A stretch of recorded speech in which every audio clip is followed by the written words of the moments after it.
fallait changer. Après presque 4 semaines de concours, j'avais vraiment besoin de changer d'air. Alors autant voir les choses en grand. Allez, on part à New York.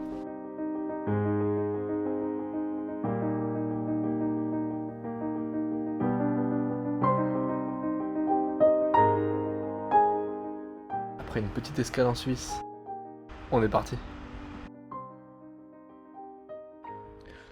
On arrive sous les coups de 17h. Alors, on saute dans un taxi et à mesure que les voitures s'écartent, on a la chance de voir au loin cette skyline qui s'offre à nous. On a alors qu'une envie, poser les bagages et aller à sa rencontre. Et on est resté sans voix.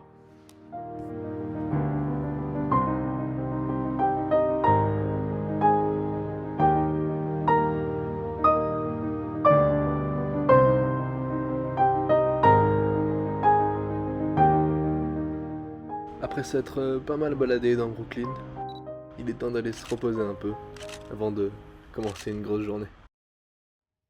Sous un soleil magnifique, on commence par se balader dans les rues incroyables de Wall Street. Alors tel un bon New-Yorkais, on prend notre petit déjeuner au Starbucks avant de partir en direction d'un lieu chargé d'une lourde histoire, le musée mémorial du 11 septembre.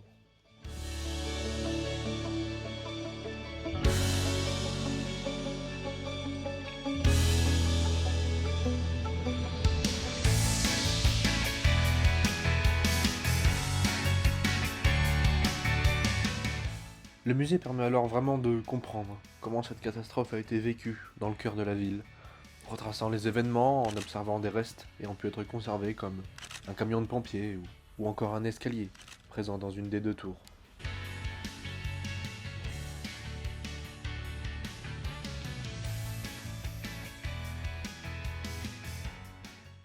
Sans perdre de temps, nous voilà déjà repartis, en direction d'un des monuments probablement les plus connus au monde, la Statue de la Liberté.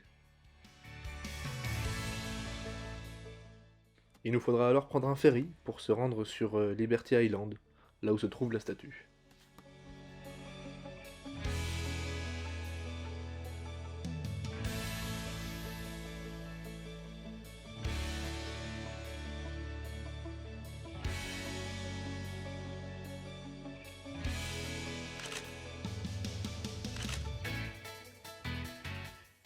On reprend ensuite le ferry pour aller sur Ellis Island et alors visiter le musée de l'immigration aux États-Unis, fonctionnant principalement dans le début des années 1900.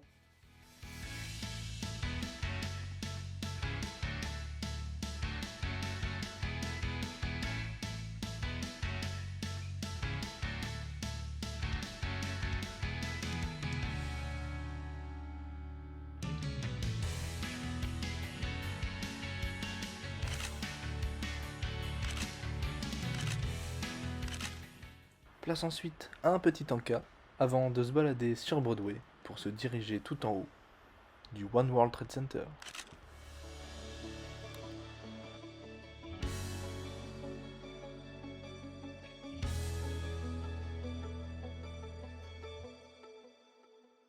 On a alors une vue panoramique à 360 degrés sur New York, à plus de 500 mètres de hauteur.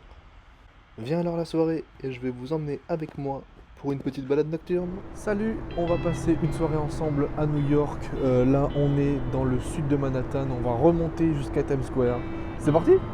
Donc là, on est dans le Financial District, c'est-à-dire le quartier des affaires. Et voilà, c'est toujours impressionnant, vraiment, quand on lève les yeux. Il y a ces énormes buildings qui sont allumés, complètement allumés. Les gens travaillent. Il est tard la nuit et ça travaille toujours. C'est assez impressionnant. On continue. Là, j'ai un peu continué dans la rue. C'était assez calme, il n'y avait pas grand monde. Par contre, on va bientôt rejoindre l'avenue Bovary et ensuite continuer vers Chinatown derrière.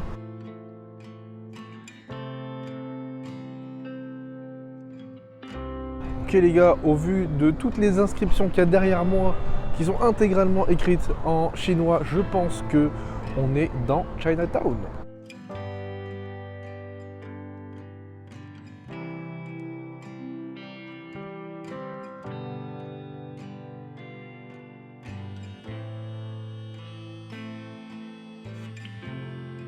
Bon les gars, toutes ces illuminations, c'est juste magnifique. Il y en a absolument partout, dans toutes les rues parallèles de Chinatown, des illuminations comme ça. C'est juste super beau en fait. Et toujours entouré des voitures de police. Il y en a partout ici. Mais en vrai, du coup, on se sent plutôt en sécurité. Alors en soirée comme ça, il n'y a pas vraiment beaucoup de monde, en tout cas dans certaines rues, surtout dans les rues où il n'y a pas de restaurant en fait. Il y a vraiment peu de monde là le soir, mais c'est normal, en même temps il n'y a plus d'animation à faire en quelque sorte.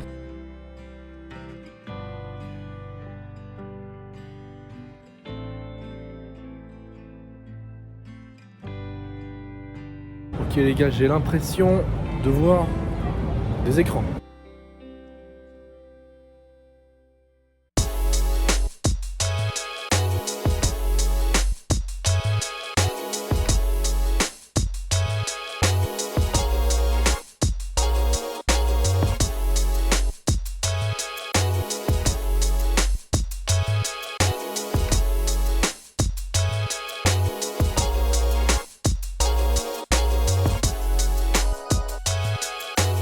Bon les gars, je crois que là, ça peut pas être plus vrai.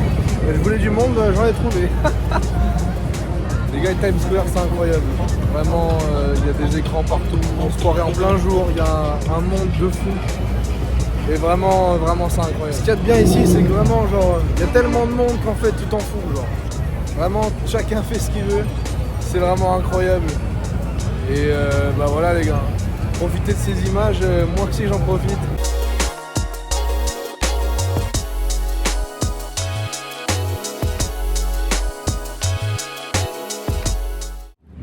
Moi je pense que sur ces belles images, on va se laisser là, sur cette folie qu'il y a à New York, que ce soit le jour, la nuit, n'importe quand. Et voilà les gars, portez-vous bien, merci d'avoir suivi cette vidéo.